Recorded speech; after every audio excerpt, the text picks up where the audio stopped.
One thing most people don't realize about Venice, Florida is that it was a master planned community in the 1920s developed by a Chicago architect named John Nolan, one of the first professionally designed cities in Florida. He laid it out with wide boulevards, Mediterranean-style buildings, and a careful balance between green space and community areas. Now that is why Venice still today feels more intentional than many coastal towns in Florida. The downtown symmetry, the curved streets leading to the Gulf, even the way the parks connect to the water, it gives a unique, intentional look that feels a little more old school, especially when we're looking at the abundance of new construction that looks like everything else. By now, it's pretty obvious that today's video is going to be all about Venice, Florida. So I wanted to do a video on Venice, Florida because it seems to be for many people a really strong choice if Naples, Florida doesn't work for you. Naples, Florida is beautiful. I get these comments from people all the time like, Barrett, you should just leave. If you hate Florida so much, why don't you just leave? So here's the thing. I don't hate Florida. This is a channel where we balance out the good and the bad because everything isn't all good. If you set that bar of expectation, you're going to be disappointed. Everywhere has problems, but I would say, in my humble opinion, I feel like Southwest Florida, and I've been all over Florida because Florida is not that big of a state. You can get across the state very easily. If you didn't know this, the distance, like you can drive from Naples to the other coast to Miami or Fort Lauderdale in about, not including traffic, but if you go when there's not traffic, you can get over there in about an hour and 15 minutes, right in that range. So very, very easy day trip. Many reasons that I like Southwest Florida. And for me, I'm going to call Southwest Florida because that's kind of subjective. When we use that term, everybody kind of has a different line of delineation there. For me, I'm talking about Sarasota, south. And then there's Marco Island. Marco Island is kind of its own thing. It has its own feel. So I'm going to say Sarasota to the north, Naples to the south. That's what I'm talking about when I say Southwest Florida. So for me, I feel like in Southwest Florida, there is a elegance, a beauty, a safety factor, an ease of living that I don't find in any other part of the state. Now, yes, there are things that are problematic in the area, but that's everywhere, and that's where you live as well.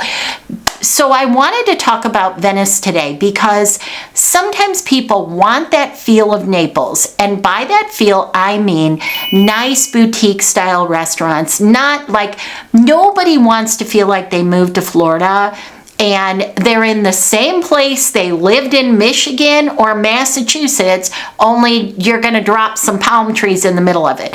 No, they want to feel like they're in Florida. They want some resorty areas. They want some areas that feel like, you know, flamingos and palm trees and all these things. You can shop in these cute little boutiques and little jewelry stores and restaurants and coffee shops. That vibe, proximity to the beaches, quiet beaches where it's not loud and ruckish. You know, I know a lot of people like Miami Beach, but also a lot of people do not. Parking is super difficult. I have several clients of mine that have purchased from me condos on our coast, on the southwest coast of Florida, because they said it took them just as long to drive across the coast to get to our quiet, beautiful, well-kept beaches, as opposed to in Miami, having to drive around a parking lot for an hour, get bad parking, drag all your beach stuff to the beach, and then it's loud and crazy and you don't feel calm and relaxed. So we have folks that have actually purchased on our coast because of that. The drive, it's, you know, if you're going to be driving around a parking lot for an hour, might as well drive across the coast at that point. So Naples has a really relaxed feeling. We always say in Naples that there are big city amenities without the big city feel. So that's really a nice thing about Naples. The negative to it is that it's really expensive in some areas. Now, if you get outside, I always say look at it kind of as a target. So if the center of the bullseye is downtown Naples, every rung that you move out of that target, it gets less and less and less expensive. Now, it also gets a little bit less that feel you're looking for. It gets a little more suburban with a palm tree, but still yet, it's a good life. All right, before we get into why I think Venice could be a good fit for you, let me just give you some data. I have it right here in front of me. So here's a snapshot of the housing market in Venice as of right now, 2025. So the median sale price of a single family home is about $403,000. There is a ton of new construction in Venice. So if you are looking on Venice Island, so over the bridge, if you're looking on Venice Island, closer to the beaches, then you're going to be looking at older homes. You're going to see a lot of renovated homes, things like that, but there is definitely that beachy feel, that old Florida throwback feel on Venice Island. And there's a lot of parts, many parts of Venice Island are lifted outside of a flood zone. Now, some of you will argue with me over that, and I agree. The flood zone thing, I feel like if you're close to it, like you're one street over, two streets over, or all the streets flood but the houses don't, you're living in a moat. So like I mention that all the time. So just be aware that you have to pay attention. Is the house flooding? Is the condo flooding? Is the street flooding? Or is it all flooding? So it's Florida. You know, take that with a grain of salt. So the median sale price is $403,000 in Venice as a whole, not just Venice Island, the entirety of Venice. Like I said, when you get off the island, lots of new construction if you're looking for that, which is down about 6.7% year over year. Homes are taking about 113 days to sell, so we're running right about 4 months. So that's significantly longer than it was a year ago. Now you might say, well, Barrett, that's COVID. No, it is not. No, it is not. COVID was not 2024. We're coming out of COVID in 2024. So we're seeing a little bit of a slowdown in Venice. So what does that mean to you? Well, that means if you're a buyer, that is very good news. So the market is showing signs of softening. Pricing has slipped. Days on market are continuing to increase, and the competition is lower than it's been for years. So what I find to be most important if you make that decision to get something that's a little bit newer, I would hesitate to go with some of those cookie cutter builders. You know the names of them. I'm not going to, every time I call out builder names, I get text messages, emails from the builders, and they're like, well, no, we're starting to offer upgraded countertops. They're not a half an inch thick anymore. So instead of doing that, you know who I mean, the cookie cutter builders.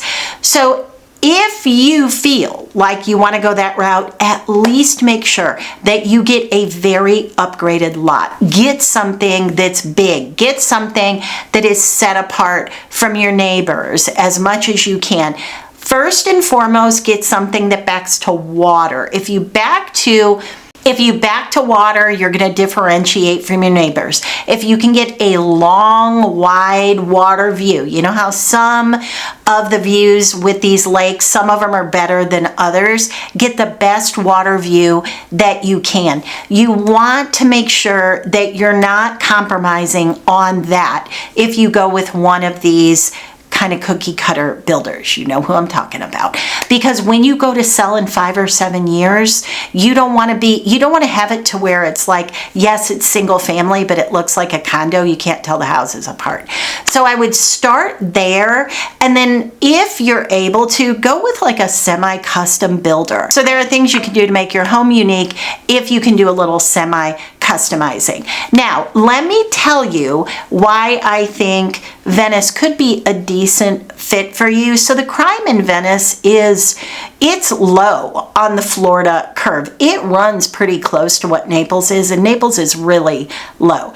Southwest Florida as a whole is pretty low. There's some pockets, there's some areas that the crime is a little bit higher, but generally speaking, it's areas that are not areas that you're gonna go look if you're looking for a resort style scenario. So the big thing that I like about Venice is that it does look similar to like downtown Naples. If you're familiar with downtown Naples, which is fabulous, but it's a little bit out of reach for a lot of folks. Downtown Naples has restaurants and shops and things along those lines. It's very close to the beach. You can walk to the beach, but everything in and around it is really expensive. It's been there a long time. So you have the low popcorn ceilings I always talk about. You've got the chain link fence hanging from the ceiling fans. You have closets that are teeny tiny, itty bitty. You have teeny tiny showers. You might have no laundry in your unit. There's a lot of things that were okay back in the 1950s, but it's not the way people want to live anymore. So that's kind of the problem with downtown Naples, but a lot of people will kind of forego the inconvenience of that because they want to be close to downtown Naples. But again, downtown Naples is expensive. If you go out for lunch, you're probably going to drop $200 just for lunch. If you go shopping, you're looking at maybe museum quality art. You're looking at sculptures. This isn't really how people shop. Maybe you do that for fun, for a day trip, but to have something a little bit more in reach that has those shops up and down, has a park in the middle, has music, has farmers markets, all of those things that Naples has, Venice has that too, but the shops that you go to are shops you might actually buy something at. It's much more in reach. The restaurants that you go to, you're going to spend $50 or $60 for lunch as opposed to $200. They also have music on the weekends. They also have events in the center of town. It's also close to the beach, and I think the beaches are fantastic in Venice. And the big thing is the real estate is much more affordable. And as I mentioned, even if you're looking at a single family home and you're in your car and you're maybe not walking to the beach, because as I always say, if you're in your car at a mile or two, be in your car at 3 miles and save yourself $50,000 or $100,000. And you're more likely to see things that are a little bit more modern in today's standards, because as you come away from the water, the builders try to give you more so that it incents you to come away from the water. But again, if you're in your car in the Florida heat, pulling wagons and umbrellas at 2 miles, and you're like, what was I thinking? I can walk 2 miles in Michigan, but I can't walk 2 miles in Southwest Florida.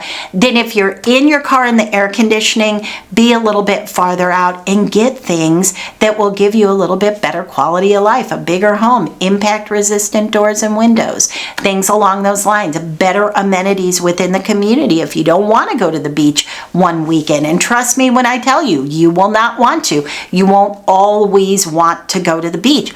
Also, the parking is much better in Venice than it is in Naples, Florida, as far as parking. Yes, the parking can get tight at the right time in Venice, but you know what? In Naples, if you are not at that beach during season, if you're not there by 8 o'clock in the morning, you're not parking. And if you try to pull something a little tricky and park where you're not supposed to, trust me and believe that you will get a ticket, and it will not be cheap.